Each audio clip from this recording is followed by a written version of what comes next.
Okay, so let's talk about something you built, your AI regulation tracker. So it has covered 200 countries with 60,000 users. But I understand it started as a notebook, just your personal notes. So how did that happen? Yeah, so it started in university, and because I was trying out and building different tools and AI, naturally got me interested in just AI as a social subject. And around that time, so this was 2018, 2019, self-driving cars were very topical, and there were questions around, if a car's about to crash into an old person or a baby, who should it crash, right?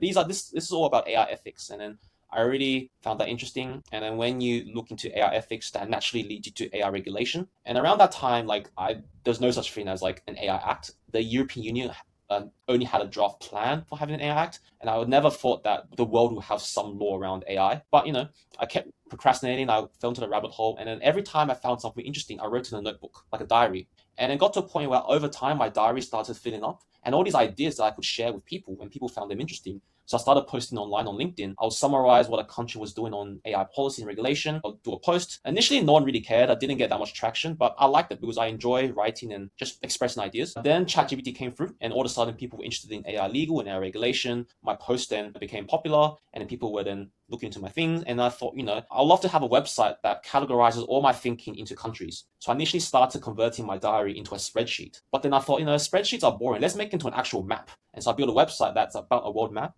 You click on a country and you can see its regulations and policy updates. And then from there on, people found it useful. It was like the first main AI regulation tracker in the world. So it got a lot of traction. It helped a lot of students, policymakers, business people, and then that motivated me to keep adding new features, new analytics, a newsfeed, an API. Yeah, all that. Wow, that's a great story. I love that it started as your notebook. So Mm. you were just curious, writing things down, and now it's this global resource with 60,000 users. So Jimmy had a similar thing in our first episode. He built something for himself, then I realized others needed it too. So it seems like the best tool starts from curiosity, not always a business plan. So, and the tracker I know isn't the only thing you built. So what else have you been building? Yeah, the tracker, so people really like the map format. So I also then created a template for that tracker called Note to Map, where basically you can just create a world tracker of any topic, like a travel diary, a policy tracker, or where your offices are based, anything that's got to do with the world. I create an infrastructure for that. So that was one project that I launched. Another one is called a Tech Law News Hub. So I created like a news engine that specifically curates tech legal topics,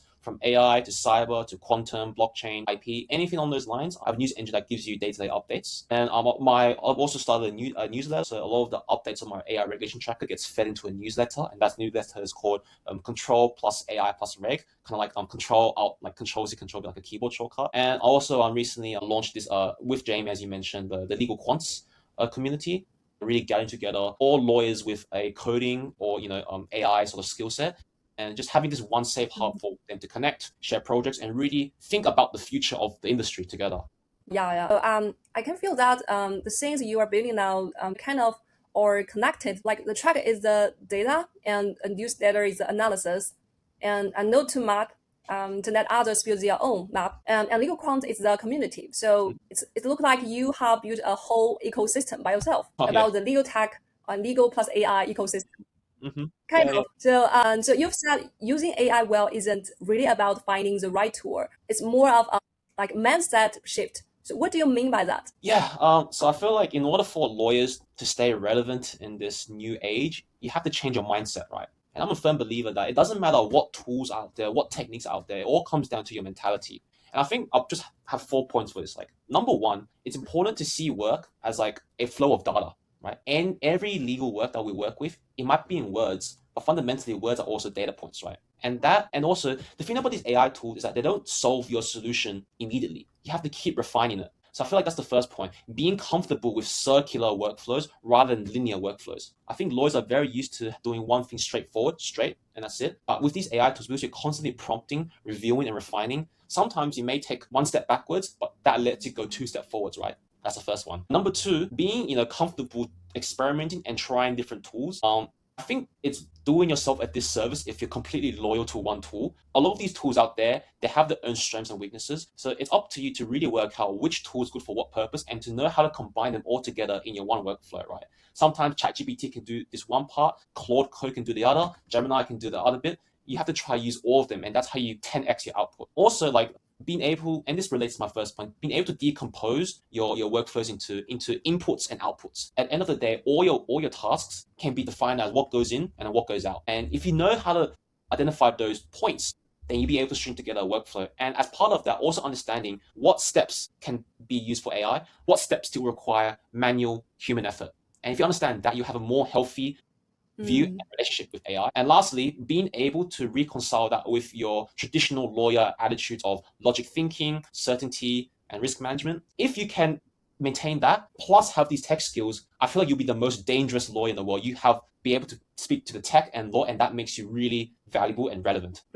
Very great point. I think, your second one really stands out to me, the sixth sense idea, because most lawyers today, they just stick with one tool for everything, like ChatGPT or Claude or Gemini for every single task. And you are saying there's this whole another level. You're always running two tracks, right? Doing the work and thinking, could AI do this part better? And if it could, which one do this part do this part better? So I think this thinking process is very valuable and it's very rare to see today for most of the lawyers. You also talk about the idea of the lawyer as a legal insurer. So what do you mean by that? Yeah, so this is something I'm still thinking and trying to test as time goes on. So I might be wrong here.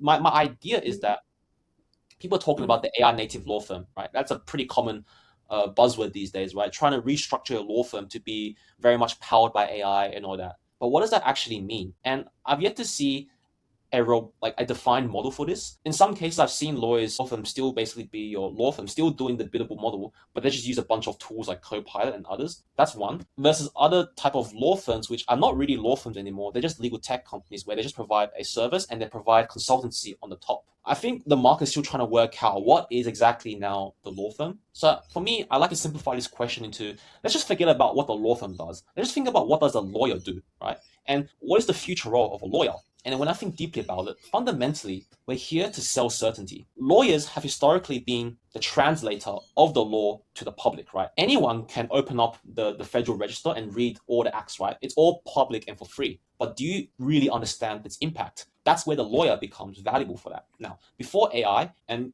arguably before a lot of these automation tools, legal information was very hard to process. And only those who have legal training could process that legal information and change it into a workable solution. Now with AI and other tools, legal information is becoming more democratized. You don't necessarily need a legal training to access legal information and to convert that into a solution. Case in point, a lot of people can now write contracts, write privacy policies from ChatGPT. These things used to be bread and butter for lawyers. So when we realize this, actually, people still go to lawyers for mostly one big reason, which is certainty.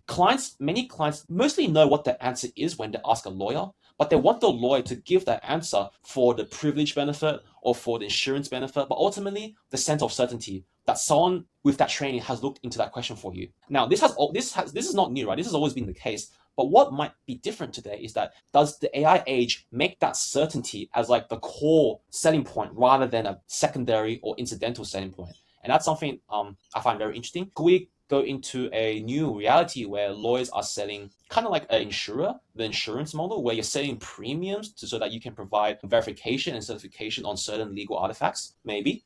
Does it become that law firms are still the same as today, but in their marketing, they're mostly emphasizing that certainty element? Maybe. Could it be that law firms start issuing certificates of some sort? I don't know. Like, I could be very wrong, but I think it's important to think about the certainty aspect. I do love this idea. I totally agree with you. So basically, as AI handles the drafting and the research work, so what clients really pay for is lawyers' judgment and lawyers' guarantee. Like lawyers are not just giving advice. You are saying, like, I stand behind this. Like, that's what makes a lawyer different from a machine. And I just want to know, do you think this will kind of let the lawyers lose some kind of value? That's a good Because, question. because we always talk about AI won't replace lawyers. Yes, I think there will still be lawyers in the future, but I do question whether it will still be as highly valued as it is today. Whether lawyers, at least for commercial lawyers, whether they still be highly paid compared to other office jobs in the market. I think one big driver is the fact that a lot of legal requirements are now increasingly systemized into your systems by design, right? So let's say privacy law requirements, instead of having a lawyer interpret the law for you, write advice, and you take the advice and implement it into your software, I can imagine privacy law requirements being written down as code, and that code can be imported into your software, and it does all the data leak checks, it does all the de-identification stuff for you in the background. You can basically skip the whole legal advice process to get to that. I'm seeing that already in the banking industry, in the energy industry. So it's definitely not science fiction. And that means, how do you then price your services? Lawyers at that point mostly become a value add rather than a prerequisite. I think today lawyers, legal services are still a prerequisite. They're still required, and hence a lot of the value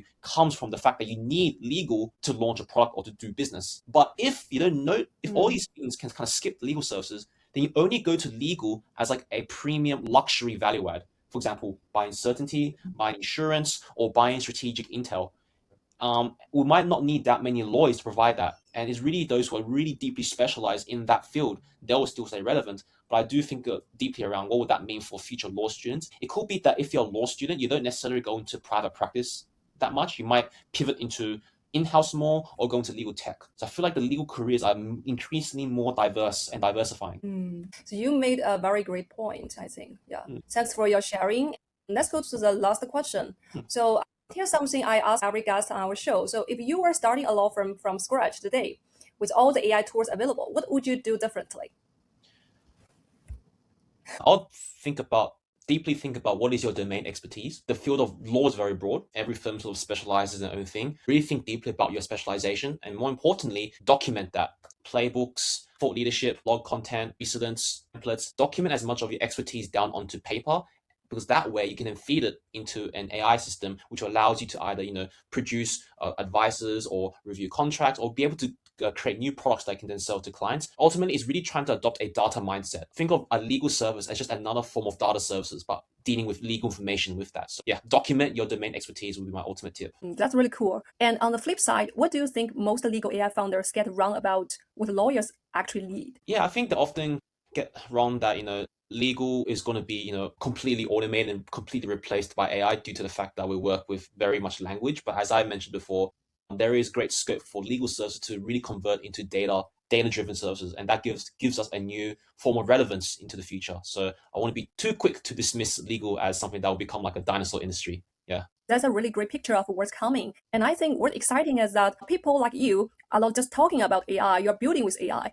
So one project at a time. Thank you so much, Ray. If you want to learn more about Ray's work, please go follow him on LinkedIn or Substack. And if you are interested in more conversations like this, please check out helenlab.com. Thanks, everyone. See you next time on Legal Tech Hobbyist. Bye. Thank you, Helen. Bye.